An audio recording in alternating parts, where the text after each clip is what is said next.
Okay, we're 6 months out from the World Cup kicking off in Japan, or a little over 6 months. It's the 19th of March as I record this video, but I thought I'd do a preview of the World Cup now, considering there's a lot to happen in the 6 months and there's a lot to talk about. And then just before the World Cup, we can do a secondary preview and see how much has changed.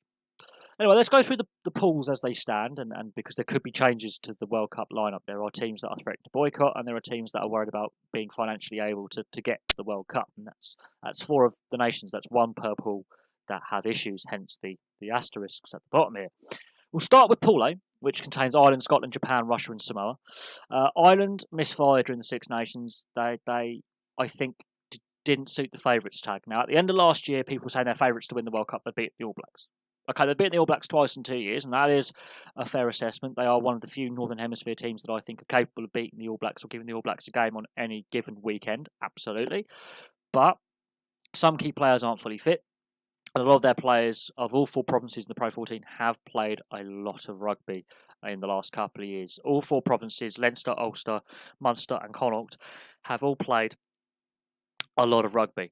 The fact they're on to their third choice fly half coming off the bench in the last couple of games is saying that there is some wear and tear. Even Joey Carberry is not fully fit, although Joey Carberry I think will be fit for the World Cup. Johnny Sexton looked tired. He's not played a lot of rugby. I think the objective for Joel Schmidt into his last tournament as Ireland coach with Andy Farrar as his successor is to make sure that this team go in rested, that the players that they want to go, they have a good communication with the provinces, and to make sure that the players that are selected to go to the World Cup are given some rest and recuperation this summer. Absolutely. I think they will be dangerous. They should not be underestimated. Just because they had a little blip and they lost a couple of games doesn't mean you're necessarily a bad team. You've got to lose at some point. Even the All Blacks lose games. But I think there was a bit too much pressure put on this Ireland side to win everything at the end of last year. Admittedly, I was one of them going, possibly they are favourites. Now, a lot can happen in the next 6 months. A lot happened in the last couple of months in the Six Nations. There's one warm-up game before the World Cup in August. That'll give Joe Schmidt, a little bit of time to look at some new combinations going in, and then they're into the tournament. Scotland, a lot of questions and answers about Scotland. That second half against England notwithstanding, they really were well off the boil in the Six Nations, and also the injuries are starting to take their toll. Scotland's depth is a concern. So if they do well in the tournament, their depth is going to be tested and their squad's going to be tested. We saw how badly injuries affected Scotland when their depth was getting tested. Their backline was shredded by the England game. Players dropping like flies. They have found some good little players in there, like Darcy Graham. He's a good little find.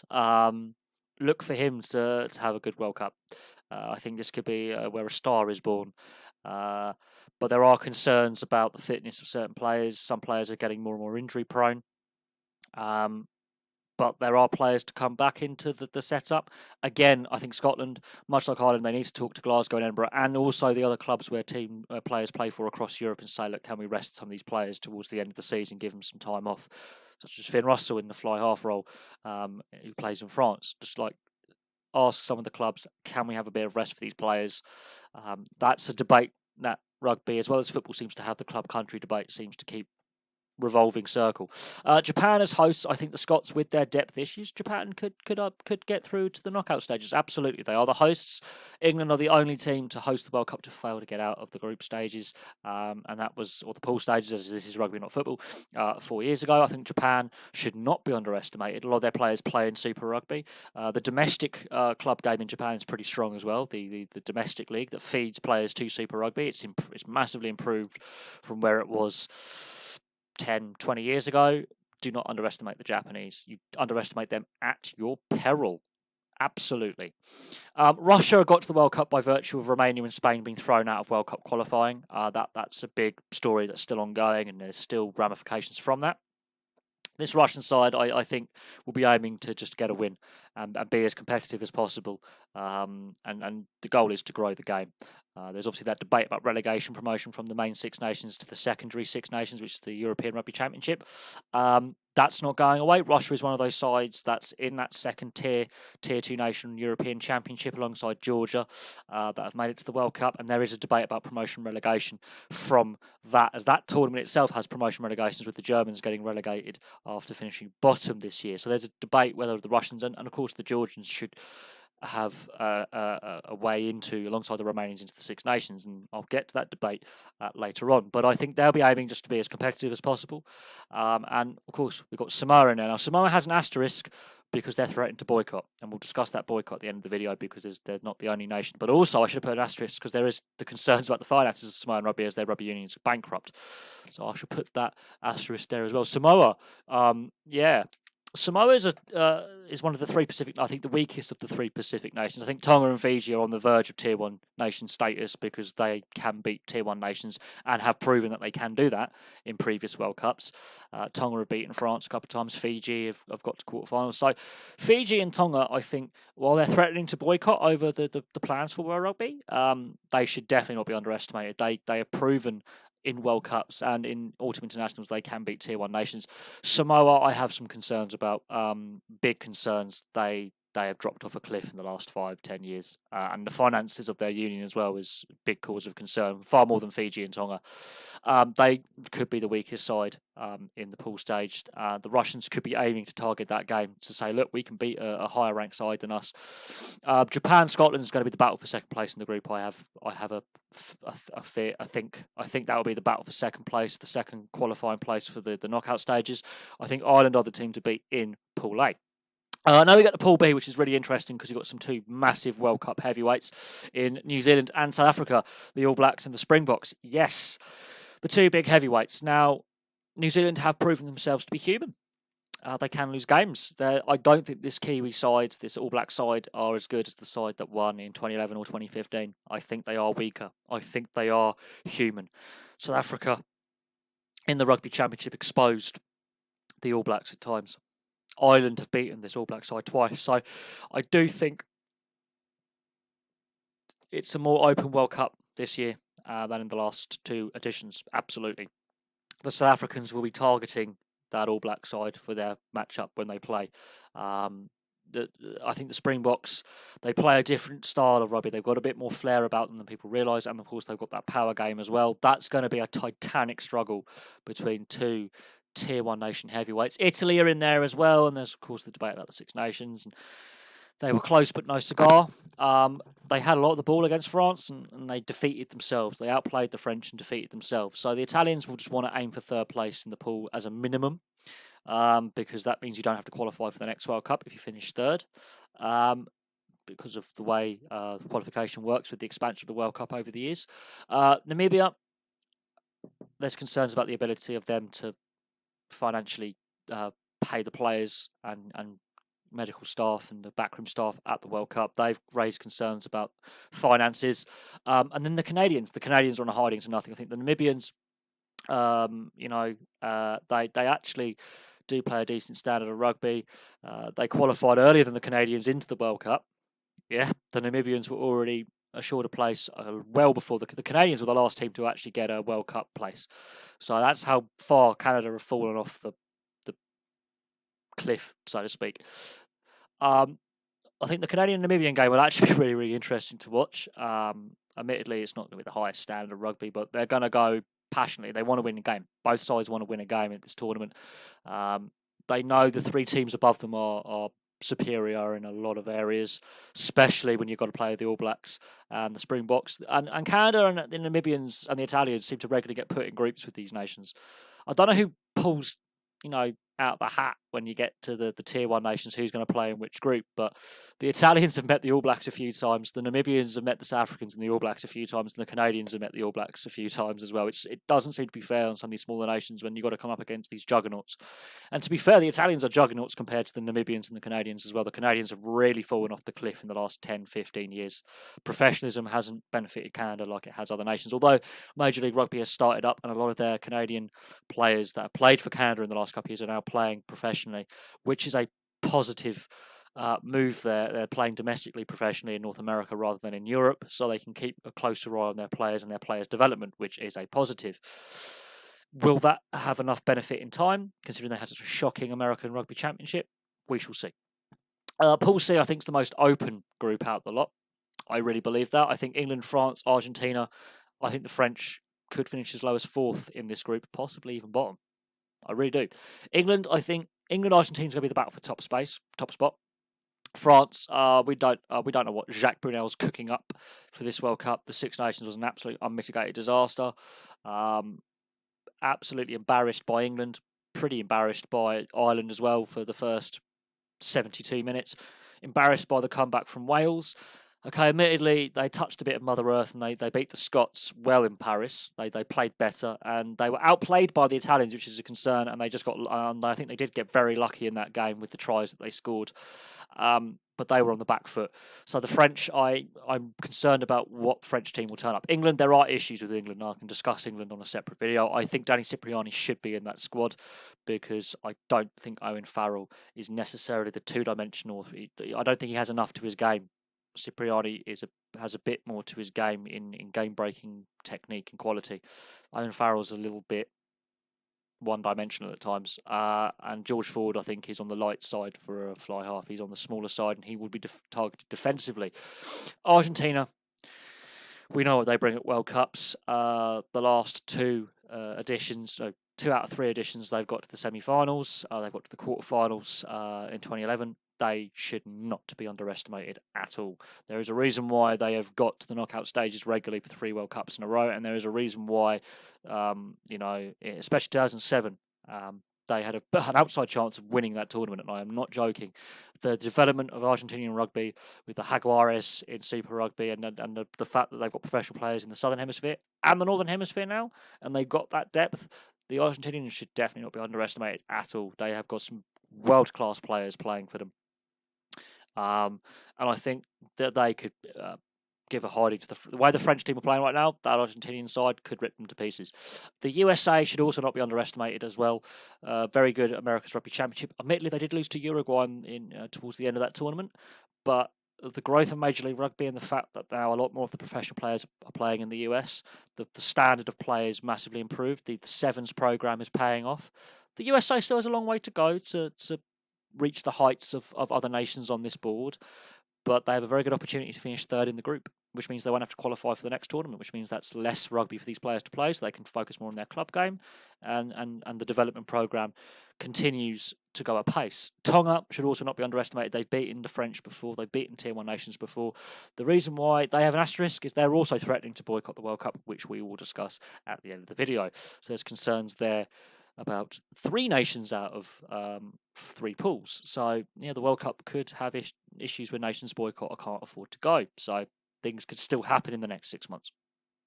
I think the French are the weakest of the Tier 1 nations in that group. And that's actually quite a hard pool because Tonga and the USA are on the verge of Tier 1 status.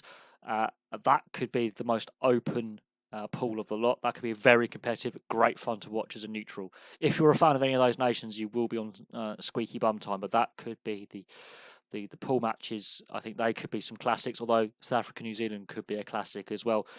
Pool C could be the pool to watch for entertainment. Pool D. Australia are not the Australian team of old, I will admit that. They're not as strong as what they were. They still have some world-class players. Israel Folau is a one-of-a-kind athlete, whatever you may think of his personal views on certain portions of society. Israel Folau is an exceptional athlete. There are some great players still playing for Australia, but against South Africa, New Zealand, and to a certain extent Argentina, I think those teams are pushing ahead, whereas the Australians are sort of stagnating. There's issues with a lot of their younger youth system. Where at high school in Australia, a lot of players play rugby union, and then the rugby league NRL come in and say, look, we can offer you higher base rate salaries in rugby league than rugby union. Do you want to come play for us? There's more opportunity to play. And they swap codes. So there is a bleeding of youth from union to league, which is not being arrested. Plus, they've lost a Super Rugby franchise in Western Force, so now they're down to 4 out of 5 franchises. That's having a knock-on effect for player depth as well. But they're still a great nation. They should not be underestimated. It comes to World Cups, they raise their game. Wales are on this winning streak.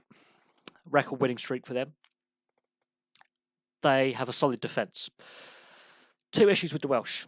The club game in the Pro 14 is in crisis. So we don't know, these Welsh players that we go into the World Cup, they may not have clubs to go back to play for, after the World Cup is said and done. That's a concern, is the state of the domestic game in Wales is a mess. Also, what I noticed in the Six Nations, they would either score tries in the second half or first half, not both. So they need to try and balance their scoring out and try and, I wouldn't say necessarily play their way into a game or put themselves in front and defend all the time, but they need to have a more balanced attack and defence structure. I think, yes, they've got a solid defence. We know that. They did not concede a lot of tries, but they didn't score many tries either. They won the Six Nations without a bonus point. And bonus points in the group stage can prove crucial. Absolutely, it can prove the difference between first or second. They need to look at their try scoring and see if they can get more than 2 or 3 tries a game, because Georgia are banging on the door of the Six Nations, the debate about relegating Italy out. Now, until the Georgians can beat a Tier 1 nation more than once, I say we should put that relegation promotion talk on hold. This is an opportunity for the Georgians to give it a go and actually upset the apple cart. They've come close to Wales before a couple of years ago. They've got a very powerful forward pack. Now, the weakness with Georgia is their backline. It's not at the same standard as the Six Nations of Scotland, Italy and France, the 3 weakest nations in the Six Nations. Not even close. But this is an opportunity for Georgia to upset the apple cart. If they can finish 3rd in the group, that means they don't have to qualify for the next World Cup, which means they can focus more of their energies on growing the game and saying, look, we're knocking on the door here. But also in this group, it's Fiji and Uruguay. Uruguay should not be underestimated by the Georgians or the Fijians. They've beaten the US in their American Rugby Championship. They're actually on some good form themselves. They also qualified for the World Cup earlier than Canada. They actually booked their qualifying place last year, not long after the USA, so they got their qualifying done nice and early. They've also got a good World Cup history. They've only missed a couple of World Cups since the World Cup's inception and growth. So the Uruguayans should not be underestimated. As a no-hoper, they will be a tough physical battle. Their scrummaging is massively improved on 4 years ago. I've watched a lot of the America's Rugby Championship in the last couple of years. I've been very impressed by the US, the Uruguayans, and to a certain extent, the Brazilians. Yes, Brazil have a very good rugby team. Uruguay have got more professional players now. They should not be underestimated. Fiji, the concern about Fiji is, again, they're threatening to boycott, and we'll discuss that in a moment. That's 3 teams threatening to boycott and 2 teams with massive financial issues going into this tournament. So this could look a lot different in 6 months' time on the eve of the tournament. We could have 4 teams not going to the World Cup that are currently qualified. And that throws a whole lot of things in the air about the qualifying, the distribution of funds, the plans for World Rugby after this World Cup. A whole lot of issues are being thrown up into the air. Pool D, I think Australia and Wales are the teams to go through. I think the Georgians will make it exceptionally difficult for both those nations, and the Fijians and Uruguayans should not be underestimated. They could get try bonus points in there, and then the whole thing looks completely different. But I think that's the most certain group where we know it's Australia and Wales, pretty much. Now, talking about the threats of boycotting, Samoa, Tonga and Fiji are threatening to boycott over plans for World Rugby's international rugby calendar post this World Cup. And a lot of teams aren't happy with it, and a lot of players aren't happy with it either. And this throws in the debate of promotion relegation from the Six Nations in there. Promotion relegation from the Rugby Championship's been raised as well, putting the Pacific Nation Island teams in the Rugby Championship alongside the 4 teams already there. These Pacific nations were the first ones to threaten to boycott. Now, we have a long way to go before the World Cup kicks off, hence why I'm doing this video now, because right now, these are the teams that are going to the World Cup. The fact that 4 teams have asterisks by their names for different reasons. I mean, Namibia have financial concerns. They've come out and said, we have got enough money for now, but in 6 months' time, we don't know where we're going to be at.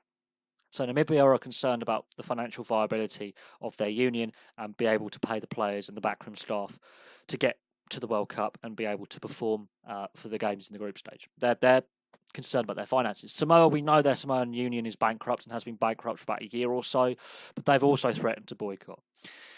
These threats to boycott undermine the message that rugby is for everyone.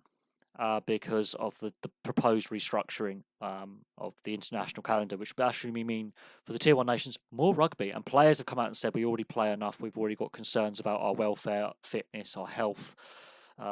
Fatigue levels. Look what happened to Scotland in the Six Nations. They were decimated by injury. You put more games in there, that's more likelihood of players going down injured. We've seen players have to retire because of injury. Pat Lambie, South Africa, concussion, retired. He's the same age as me. He's done. His career's done. And he wasn't the same player. You notice before he got concussed, he never used to wear a head guard. He was wearing a scrum cap for the last couple of years of his career. A lot of concussions for Pat Lambie, really worrying. There is a threat of boycott. I've done that in a video. The concerns about the ability to fund for two nations as well is a big concern. So there is funding issues. Again, restructuring of the rugby calendar internationally. And of course the club game in Wales is in chaos. So all is not well. It's not necessarily a perfect tournament, so to speak. But there's always controversy about any international tournament. Is the TV rights being a question? Now this is all free to air in the UK, which is brilliant. But Cricket World Cup takes place this summer. TV rights, it's not on free to air TV. So there you go. There's a lot of debate about is the money getting down to the lower levels.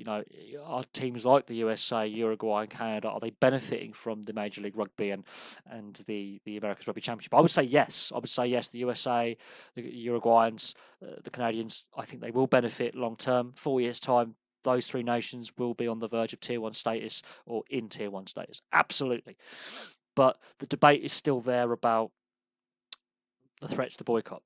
So the threat to boycott, I have done a video on that. That is still rumbling on. That hasn't gone away. And the concerns about the ability to fund for Namibia, it's on a back burner for the moment. But about a month ago, they were concerned they couldn't get to the World Cup financially. They had qualified, but financially they were like, we've run out of money. And that is a concern with World Rugby not dishing out funds evenly as well. But there we go. That's my little preview. I think Ireland, Japan could be the teams to escape this group. All Blacks and Springboks, absolutely. That's going to be a fun one. I think England, Argentina, and Australia, Wales. We can look at the quarterfinals, semi-finals. It's too early to predict a winner. I think it's a very open tournament. Pool C could be the fun one. Pool A could have an upset. Pool D could have an upset. And Pool B, we have to see if the Namibians can actually guarantee, 100% financially guarantee that they're going to come. They say they will. Concerns there. Samoa, Tonga, and Fiji, will they actually boycott? They are threatening to do so. Either way, the game, either way. If they boycott, it harms them. But if they don't boycott and World Rugby goes ahead with its plan, they could be harmed long term as well. So there are debates about what is happening here. But thank you very much for watching and getting through 22 odd minutes of me rambling. Please like and subscribe. Place your comments below, and I'll have some more videos